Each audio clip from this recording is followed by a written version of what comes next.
So hello everyone, welcome back to Shiksha Vani. I'm Rishika Pandey. So I'm gonna teach you another part of animal tissue. So हमने इससे पहले पढ़ा connective tissue और muscular tissue के बारे में. तो आज हम दो और अलग टिश्यू के बारे में पढ़ेंगे, जो है हमारा एपिथेलियल टिश्यू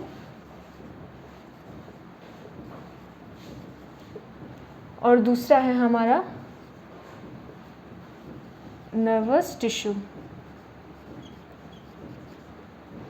स्टार्ट हम नर्वस टिश्यू से करते हैं, ये ज़्यादा इजी है, इस पे बहुत सारे पार्ट्स हैं. तो हमारा पहला है नर्वस टिश्यू.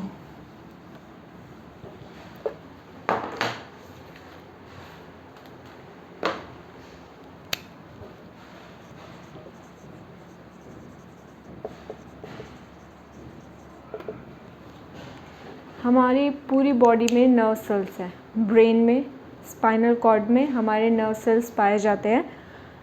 नर्व सेल्स ये कह दे कि मान लीजिए कि कुछ यहाँ पे गर्म चीज़ रखी हुई है, अब मेरा दिमाग काम कर रहा है. वो जो लोग पैरालाइज हो जाते हैं, जिनका ब्रेन काम नहीं करता, तो उनको पता नहीं चलता. लेकिन जैसे यहाँ पे कोई गर्म चीज़ है, मैं हाथ लगाई, ऐसा कि नहीं कि मैं उस पर हाथ रखी रहूँगी, ऐसा नहीं है. मैं वहाँ से हाथ हटा दूँगी, क्योंकि यहाँ के सेल्स को पता चल जाएगा कि बाहर कुछ ऐसा अनफेवरेबल चीज़ है जो मेरी बॉडी को अफेक्ट कर रहा है. तो ये सारे नर्व्स टिश्यू के कारण होते हैं. इसमें नर्व सेल्स पाए जाते हैं. ये हाईली स्पेशलाइज्ड, बहुत ज़्यादा स्पेशलाइज्ड सेल होते हैं अपने इन्वायरमेंट के अकॉर्डिंग. मतलब कुछ भी अनफेवरेबल चीज़ है, हमारी बॉडी को तुरंत पता चल जाता है और तुरंत इसके खिलाफ वो एक्शंस लेना शुरू कर देता है. जैसे मैंने बताया, हाथ लग जाता है तो हम हाथ हटा लेते हैं. तो इसका जो डायग्राम है नर्व सेल्स का, नर्वस टिश्यू के सेल्स को नर्व सेल्स भी कहते हैं या फिर न्यूरॉन कहते हैं. न्यूरॉन का डायग्राम बहुत ज़्यादा इम्पॉर्टेंट है एग्ज़ाम पॉइंट ऑफ व्यू से. मैं यहाँ डायग्राम बना रही हूँ.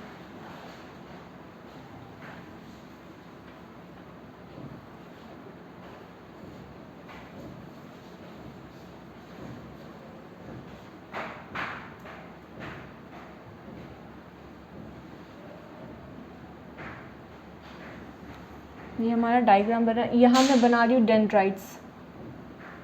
डेंड्राइट्स हमारी पतली होती है. मेरे डायग्राम में भले मोटा बन जाए, इससे कोई प्रॉब्लम नहीं है, लेकिन डेंड्राइट्स हमारी पतली होती है.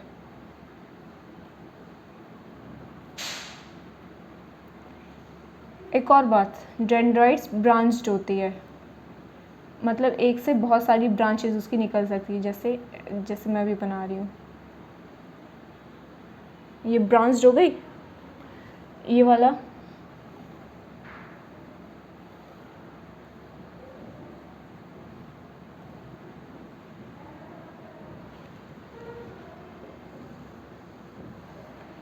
और ये हमारी जो डेंड्राइट्स होती है, ये ऐसा नहीं है कि एक नर्व सेल है, एक न्यूरॉन है. ये न्यूरॉन एक दूसरे से आपस में कनेक्टेड रहता है. और इन न्यूरॉन की साइज एक तो होती है माइक्रोस्कोपिक लेवल की, लेकिन इन लोग की इसकी साइज़ मीटर्स में भी जा सकती है. और एक डेंड्राइट्स दूसरे नर्व सेल से कनेक्टेड होता है. मतलब एक से इन्फॉर्मेशन आया, दूसरे में गया, दूसरे से तीसरे में गया. इससे बहुत ज़्यादा जल्दी बॉडी में एक्शंस लिया जाता है स्टिमुलाई के टुवर्ड्स. ये हमारा होता है एक्सन.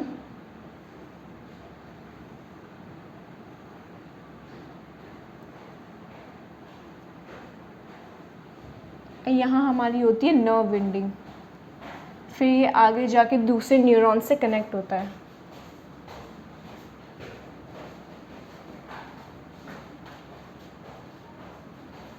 इसको मैंने नाम दिया था डेंड्राइट्स. ये हमारा है एक्सन.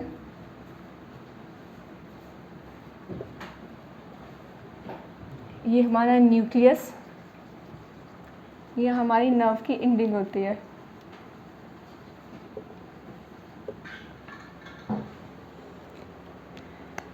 और इससे जो सिग्नल्स जाती है उसको नर्व इम्पल्स कहते हैं. यहाँ पे आके जो सिग्नल्स मिलती है वो इलेक्ट्रिकल सिग्नल्स मिलती है, फिर वो जाके केमिकल में चेंज होती है, फिर वो एक दूसरे से आपस में पास करती रहती है. ठीक है। तो यहाँ हमारा कंप्लीट होता है नर्वस टिश्यू।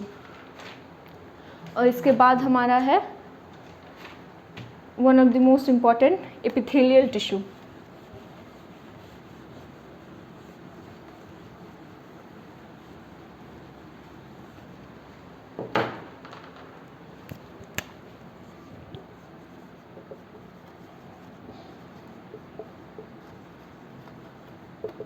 इसका काम प्रोटेक्शन का है।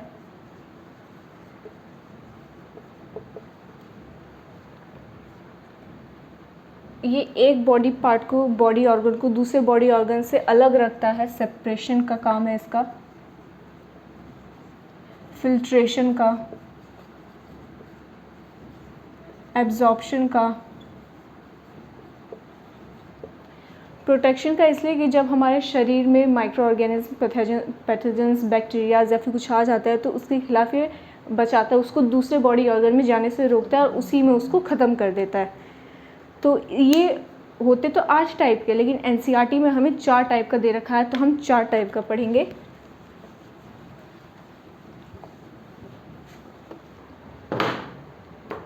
पहला है हमारा स्क्वैमस।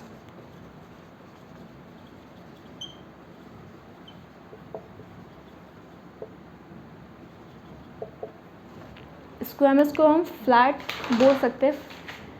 ये फ्लैट स्केल टाइप की होती है डायग्राम।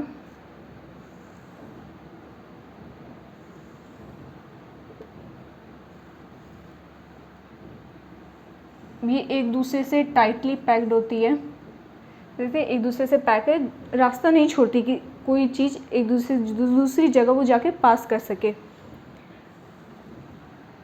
ये होगा हमारा न्यूक्लियस। ये हमारा है साइटोप्लाज्म। ये हमारा है बेसमेंट टिश्यू। और ये वाला हमारा है कनेक्टिव टिश्यू, ये आगे जाके हमें दूसरी और चीज़ों से कनेक्ट कर देगा इस चीज़ को। ये तो हमारी एक व्यू हो गई। अब मैं इसका फ्रंट व्यू दिखाती हूँ।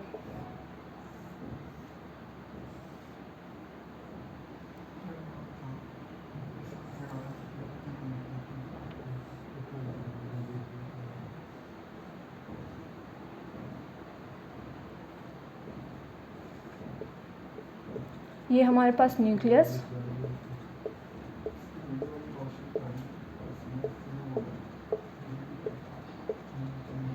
ये न्यूक्लियस, साइटोप्लाज्म, सेल बाउंड्री,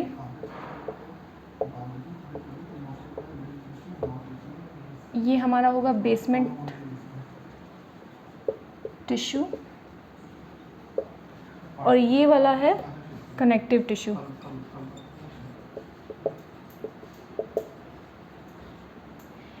ये हमारे ब्लड वेसल्स में पाई जाती है, ओसोफेगस में पाई जाती है। ओसोफेगस ये फूड पाइप होती है, इसमें पाई जाती है।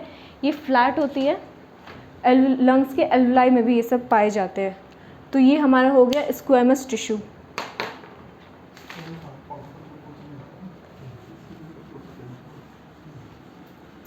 इसके बाद हम पढ़ेंगे स्ट्रेटिफाइड स्क्वैमस टिश्यू।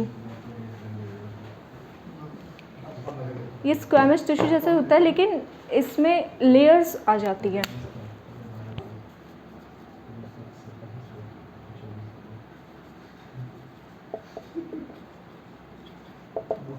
एग्जाम्पल है इसका स्किन।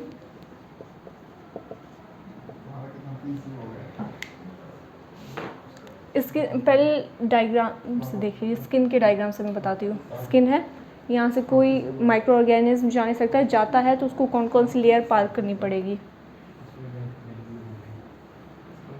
स्किन का एक पार्ट है, ये हमारा हेयर बॉडी है। ये हमारा फॉलिकल जाता है, एक लेयर को हम कहते हैं एपिडर्मिस।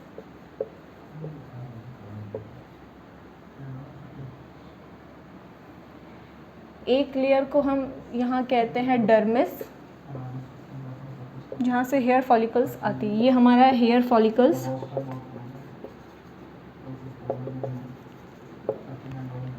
यहाँ हमारे पाए जाते हैं स्वेट ग्लैंड्स। हमारा स्वेट ग्लैंड्स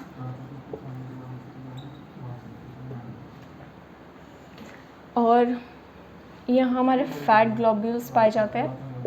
जैसे हमने कनेक्टिव टिश्यू में पढ़ा था, फैट कहाँ पाया जाता है, हमारे स्किन में पाया जाता है। हमें एनर्जी स्टोर जो होती है वो एनर्जी जब हमें यूज़ करनी है तब वो एनर्जी हमें देता है। फिर यहाँ पे कनेक्टिव टिश्यूज़ होते हैं और ब्लड वेसल्स होते हैं।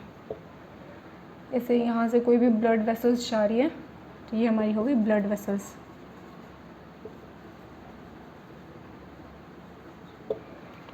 तो ये stratified tissue, squamous tissue, stratified squamous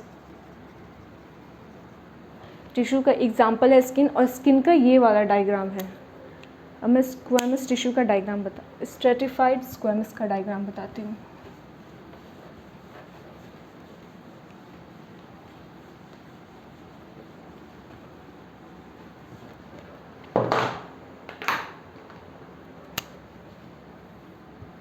ये एक आउटर लेयर है, इसके बीच की एक लेयर ये हो गई। ये इसमें थोड़ा सा गैप होता है लेकिन इसके बाद वाले में गैप नहीं होता ज़्यादा।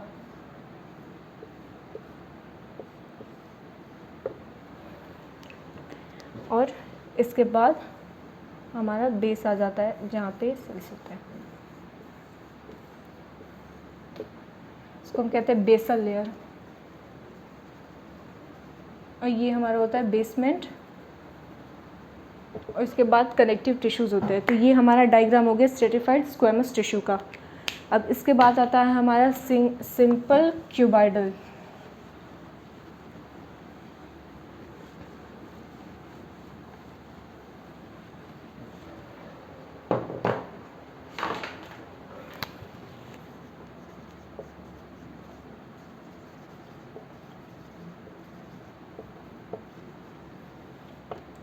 ये हमारे डक्ट्स में होते हैं। ये एब्जॉर्प्शन और सिक्रीशन करने में मदद करता है, प्रोटेक्शन करने में मदद करता है। ये हमारे किडनी के ट्यूब्यूल्स में पाए जाते हैं। और इसका डायग्राम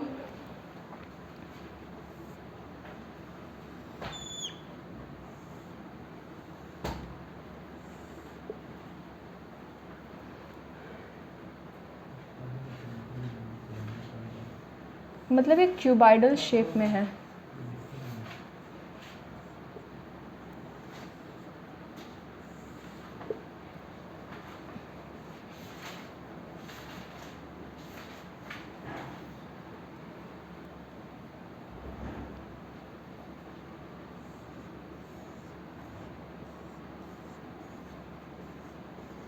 इसमें न्यूक्लियस, ये हमारा है न्यूक्लियस, ये हमारा है साइटोप्लाज्म, ये हमारा है बेसमेंट टिश्यू। इसके बाद हमारा आता है कनेक्टिव टिश्यू। जैसे मैंने बताया एब्जॉर्प्शन और सिक्रेशन करने में मदद करता है, प्रोटेक्शन देता है, और हमारे किडनीज़ में पाए जाते हैं। और इसके बाद है last but not least simple columnar tissue.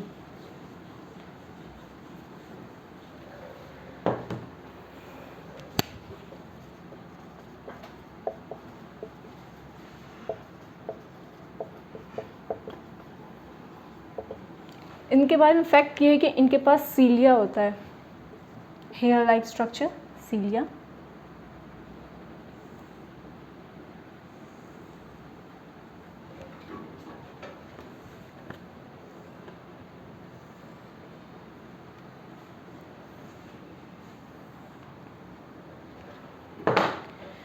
ये हमारे स्टमक में पाया जाता है। स्टमक की जो लाइनिंग होती है, ये हमारा स्टमक है,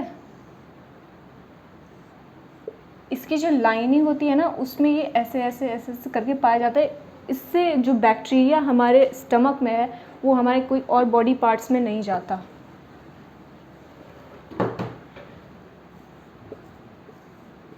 और जब इसके पास सीलिया होता है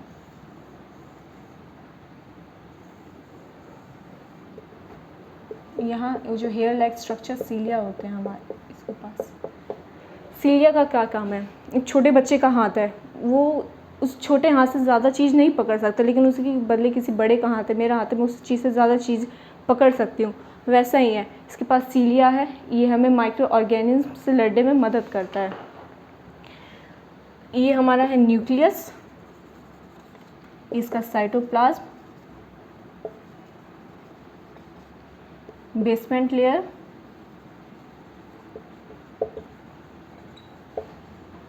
और ये हमारा हो जाए, यहाँ से आ जाएंगे कनेक्टिव टिश्यूज़। ये हमारा इस ईयर्स वाले के पास सीलिया है, ठीक है। एक और बात इसके बारे में, ये टिश्यूज़ किसी किसी समय में परमिएबिलिटी शो करते हैं और किसी किसी में नहीं करते। जैसे मैंने बताया बैक्टीरिया आ गया, तो वो बैक्टीरिया को इस लेयर से जाने नहीं देंगे, लेकिन कोई आयंस है, कोई मिनरल्स जो बहुत ज़्यादा ज़रूरी है शरीर के लिए, वो जाने देते हैं। ये सेलेक्टिव परमिएबल मेम्ब्रेन जैसे जो हमारे सेल्स में होते हैं, उस तरीके से ये काम करते हैं। वो हर चीज़ को ना ही अंदर आने देते हैं ना बाहर जाने देते हैं। एपिथेलियम, स्किन से बाहर से कुछ नहीं जल्दी आ सकता है, ना ही कुछ अंदर जा सकता है। एग्जाम्पल में पानी ले सकते हैं, पानी साइड पे डालते हैं, अंदर सोखता नहीं है, अंदर से पसीना भले बाहर आ जाता है। तेल लगाते हैं, तेल अंदर चला जाता है, स्किन अब्जॉर्ब कर लेती है, लेकिन पानी को नहीं करती। इसी तरीके से ये सेमी परमिएबल होता है, मतलब हर चीज़ को अंदर बाहर जाने नहीं देता। सो इसी तरीके से हमारा टिश्यू चैप्टर कंप्लीट हो गया। I hope you all like it.